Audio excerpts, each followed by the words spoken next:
Kaya mga kapatid sa pananampalatayang Islam, doon sa libingan, ito yung dapat nating pag-andaan.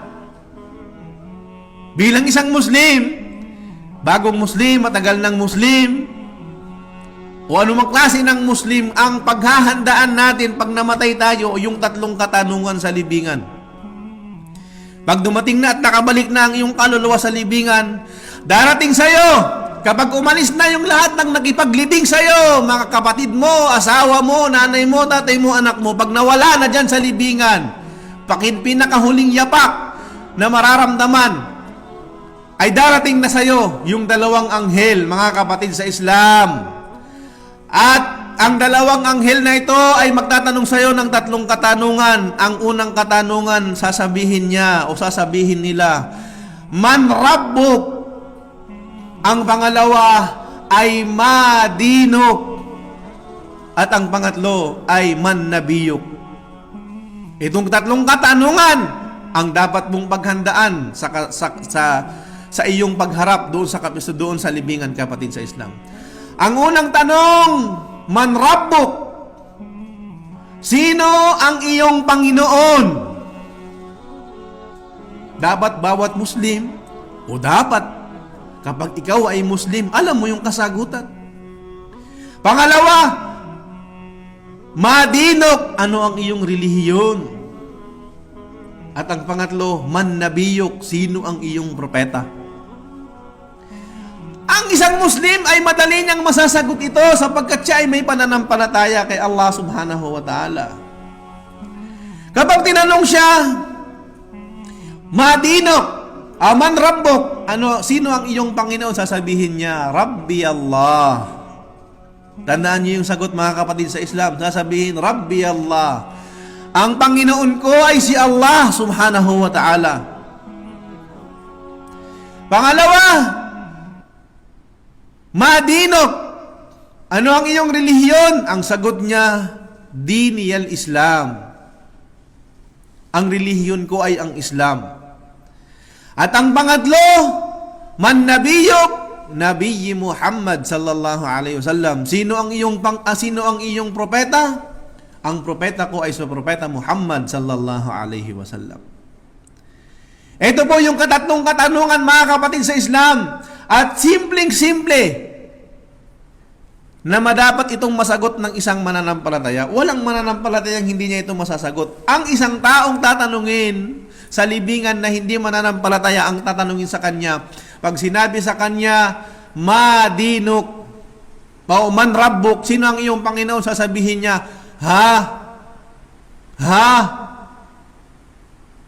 Sabi niya, Ha? Naririnig ko. Doon sa mundo, ang pangalan ng Panginoon ay si ganito. Pero sasabihin niya, Ha? Hindi niya bibigkas yun, mga kapatid sa Islam. Sapagkat hindi naman niya talaga totoong kinilala si Allah subhanahu wa ta'ala ang Panginoon. Hindi po ba? Hindi naman talaga nila kinilala si Allah subhanahu wa ta'ala bilang isang Panginoon. Kaya, hindi nila ito masasagot. Kapag ito ang sagot ng hindi mananampalataya, yung isa sa mga anghel, na dalawang anghel na nagtatanong dito, ay merong isang daladalang pamalo na ang paglalarawan ng pamalong ito ay yari mula sa bakal, sabihin na natin katulad halimbawa ng maso o di kaya ng napakalaking martilyo na ayon sa paglalarawan ng ating mga pantas, kapag ito ay ipinalo sa isang bundok, ay ang bundok ay mapupulbos, mga kapatid sa Islam. Kapag sinabi ng isang tao, Ha? Hindi siya makasagot. Yung isang anghel na may daladalang pamalo, ay papaluin siya ng unang palo. At pagkapalo sa kanya, ayon sa hadith ng Propeta Muhammad, siya ay sisigaw ng napakatinding sigaw.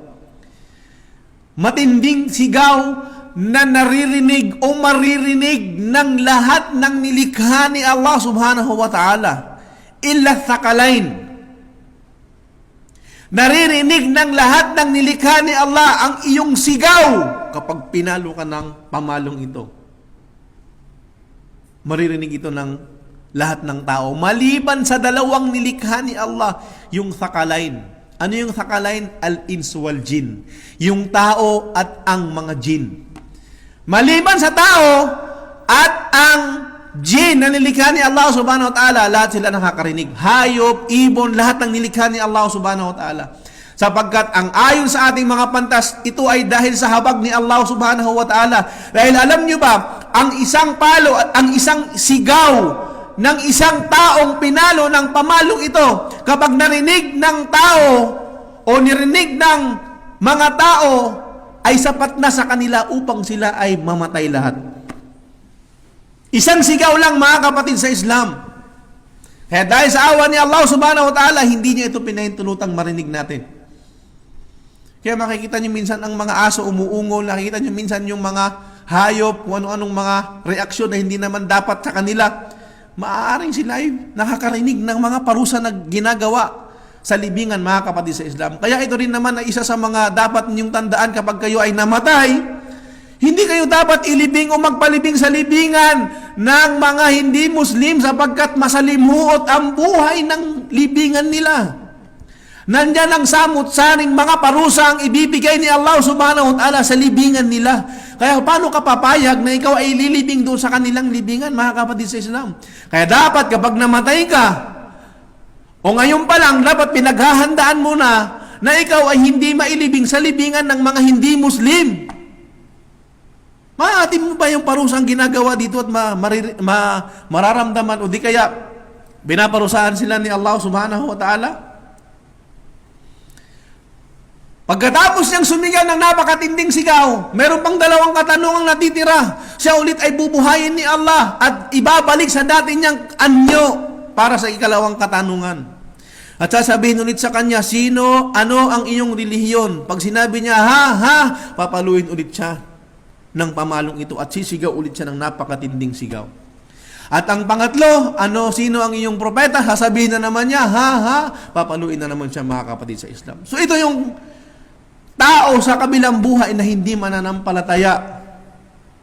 Kaya magpasalamat tayo kay Allah subhanahu wa ta'ala. Pasalamatan mo si Allah dahil ikaw ay ginawa niyang Muslim, ginawa niyang mananampalataya.